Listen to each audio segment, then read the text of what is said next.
Hello mga adventurer. So ito tayo ngayon, magre-rebuild tayo ng solar generator. So brownout ngayon, pero tingnan nyo magana yung aking solar fan.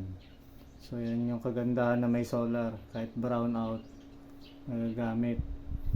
Switch mo ng ilaw. Ayan, talaga walang brownout, walang ilaw. Pati yung TV wala rin, wala. So yan.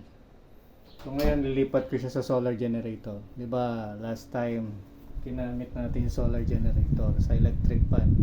So ngayon naman gagamitin natin siya sa TV. So yan. Wala talaga.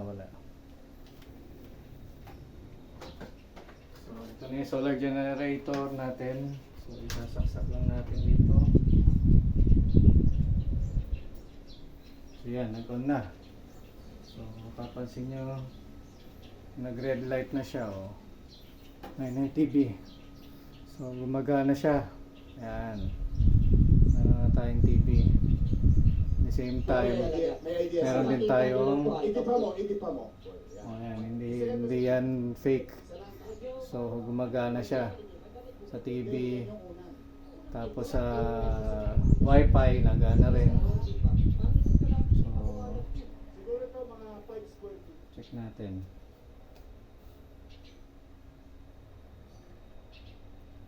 Ayan.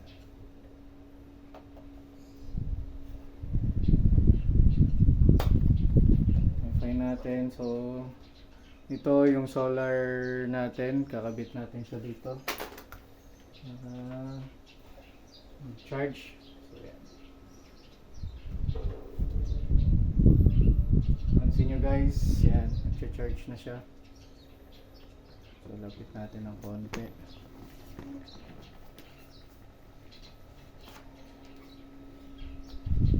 Ayan, magana din ang internet natin. So papansin nyo, ayan, nag-charge yung battery. Solar panel, nag-charge siya. So nag-charge yung ating solar. Same time ginagamit din natin siya. Yung kagandahan na may solar generator. At the same time meron ka rin mga solar na appliances tulad ng electric fan. So yan. So pwede kang manood, komportable ka. Ayan. Sige, pili tayo ng papanood yan.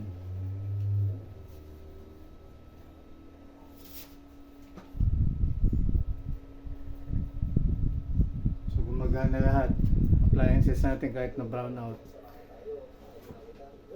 So yan, mag-invest tayo sa solar po. So magandang investment yan. So mag-invest tayo sa solar generator, maliit, gumagana ang TV, gumagana electric fan, gumagana ang wifi. So okay na lahat. So pwede na tayong komportable tayo kahit brownout. So guys, ayan, proven, tested solar generator, gumagana siya. Makapag-charge ka rin, brownout. So charge natin. So yan, charge natin mga cellphone natin. So gumagana. Yan, charging. Ayan, charging siya. Meron pa siyang ilaw. So kapag brownout may ilaw din. So yan, okay na, gumagana. Thank you guys for watching. Click the subscribe button and like my videos. Learn more about solar. Marami kayong matututunan doon, tsaka yung mga DIY namin. So thank you guys for watching.